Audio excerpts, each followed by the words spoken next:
Въпреки невероятния напредък на технологиите и умопомрачителните съвременни постижения на науката, природата е все още в състояние да ни озадачи. Тя обича да демонстрира своята мощ и често това става по особено възхитителен начин. Тя ни напомня, че въпреки цивилизацията, ние си оставаме малки същества, неспособни да променим изцяло света около нас. Аз съм Слави и днес ще ви представя топ 10 природни феномена, за които няма обяснение. Може да ви е трудно да повярвате, че съществуват, но всеки един от тях е много истински. Сега ударете по един лайк и нека ги разгледаме заедно. Номер 10. Вулканични светкавици. Вулканичните светкавици или така наречените мръсни бури са точно както името им подсказва. Буря по време на вулканично изригване. Учените не са на 100% сигурни какво ги причинява, но най-разпространената теория е, че вулканите изстрелват позитивно заредени частици в атмосферата, които взаимодействат с отрицателните такива. Така те създават електрически заряд. Тъй като този феномен е изключително опасен и се случва само за няколко секунди, учените не могат да го проучат напълно. Въпреки страха, който всяват, вулканичните светкавици са изключително красиво събитие за наблюдение. Един от примерите за това колко всесилна е майката природа. Номер 9. Кристалната пещера. Когато човек гледа снимки на пещерата, трудно може да възприеме размерите на огромните кристали. Но да, това не е декор на фантастичен филм, а реалност. Пещерата в Мексико впечатлява с наличието на гигантски кристали от селенит. Най-големият от тях е наречен Син и е с размери 12 метра дължина на 4 метра широчина и тегло от 55 тона. Относно условията в пещерата.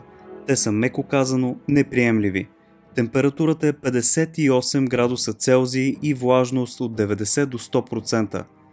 Поради тази причина изследването е изключително затруднено. За влизане в пещерата хората използват специално оборудване, което ги предпазва от хипертермия и инфаркт. И въпреки това, престоят в нея не трябва да превишава 20 минути.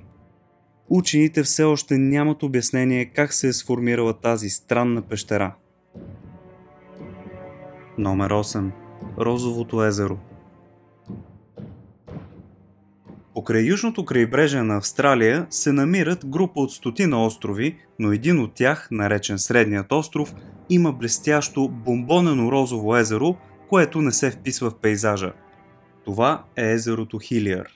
То е сравнително плитко и е с диаметър от около 600 метра. Отличителният цвят на водата се променя в резултат на взаимодействието на зелени водорасли, които растат по соленото дъно на езерото, и високата концентрация на рядък вид скарида.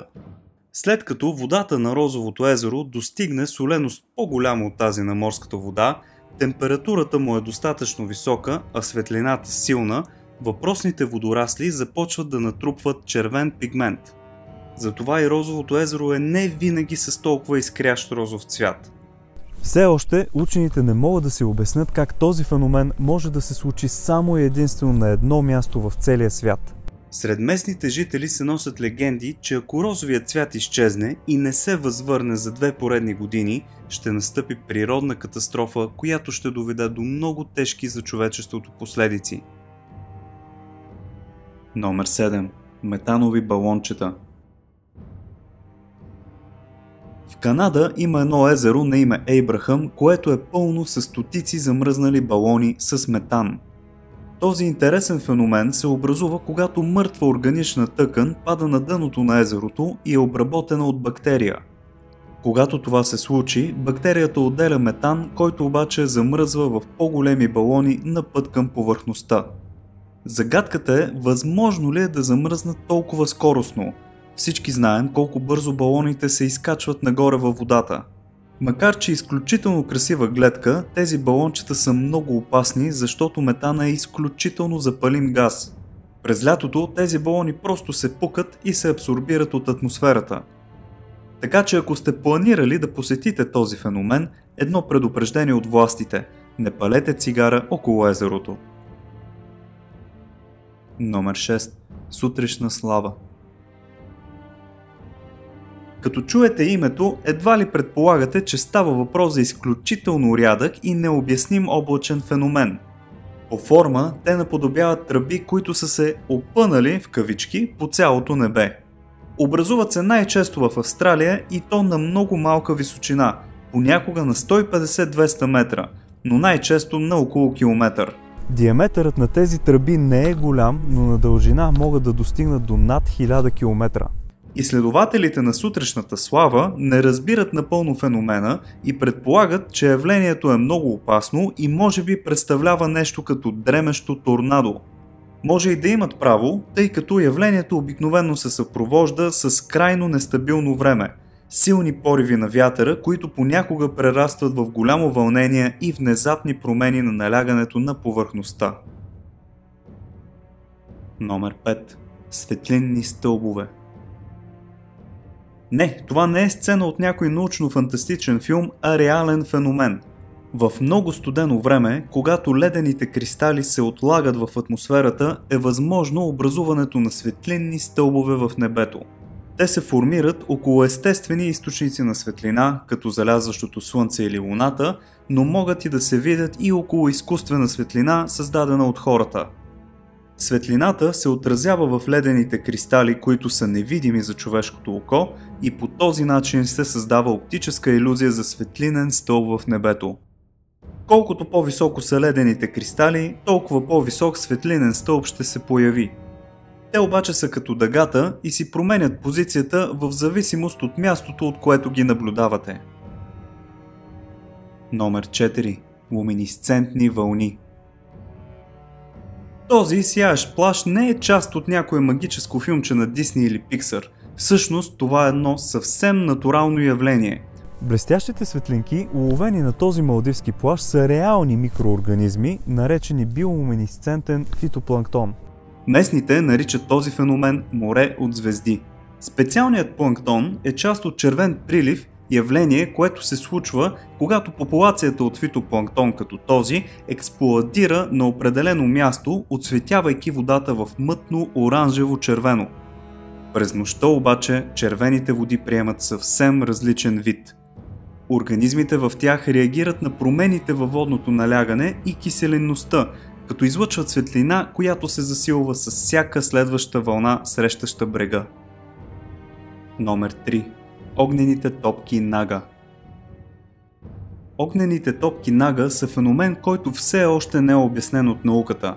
Той се наблюдава над река Меконг в Тайланд и Лаос към края на месец октомври, когато от реката се появяват загадъчни червеникави на цвят топки, които се издигат нагоре и се разтварят във въздуха.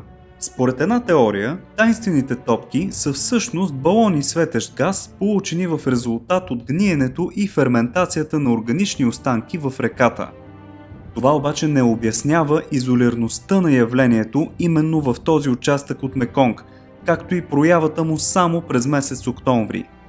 Местна легенда твърди, че огнените топки излизат от устата на змия, наречена Нага, която от незапомнени времена живее в река Меконг. Вие как мислите, дали няма някой дракон там?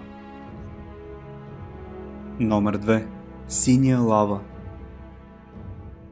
Този удивителен природен феномен се случва само на едно място на земното кълбо – Индонезия. Вулканът Кавайен е активен и е дълбок над 200 метра, но най-интересното при него е, че бълва неоново синя лава. Всъщност, лавата представлява чиста сяра, която гори при температура от около 600 градуса и се спуска по склоновете. Местните жители се отнасят съвсем практично към уникалното на външен вид явление. Те добиват сярата от вулкана. Миньорите са се научили да ловят вулканичните газове и да ги превръщат в течна сяра. Когато изстине, те я чупят на парчета и с кошници я носят в съседния завод. Обикновено изкарват по около $20 на ден. Красотата на синята лава обаче е опасна, защото около нея има цял коктейл от отровни газове, които могат да ви убият. Номер 1. Каменното езеро. В Танзания има едно езеро с тихи води и смъртоносна тайна. Всяко животно, което се докосне до него, се превръща в камък. Редкият феномен е предизвикан от химикал, който се съдържа във водата, а вкаменените животни изглеждат точно като излезли от филм на ужасите. Те са разпръснати в този вид около цялото езеро заради нивото на pH, което е между 9 и 10,5. Изключително висока алкалност, която консервира бедните създания в вечността. В взаимодействие с содата и солта те калцират, по този начин остават перфектно запазени и след време изсъхват. Правителството на Танзания моли всички хора да стоят надалеч от смъртоносното езеро, макар и да няма забрана за това. Вие бихте ли си топнали краката в него? И така, приятели, представих ви топ 10 природни феномена, някои от които все още озадачават учените. Пишете долу в коментарите кое е най-странното природно явление, което вие сте наблюдавали. Бонус. Дъждовна бомба. Това е един изключително рядък природен феномен, който е заснет само няколко пъти в човешката история. Дъждовната бомба пада на територия не по-голяма от 2-3 км в диаметър и учените мислят, че се получава, когато студен въздух се спуска рязко към земята в средата на буря. Със себе си той понася и водата от облаците към повърхността. Така се получава един нереален природен феномен, наречен дъждовна бомба. Когато комбинацията от дъжд и студен въздух удари земята, той се разгръща за секунди със страшна скорост. Вятърът може да достигне за кратко до 250 км в час. Кадрите, които наблюдаваме, са от Аризона в щатите. Надявам се днешната класация да ви е харесала и ако е така, ударете по един мощен лайк в подкрепа.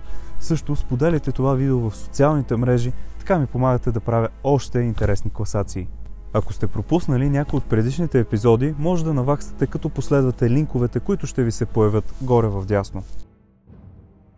Не забравяйте да се абонирате за канала ни с камбанка, за да сте сред първите, които гледат видеята ни. Аз съм Слави и до нови срещи!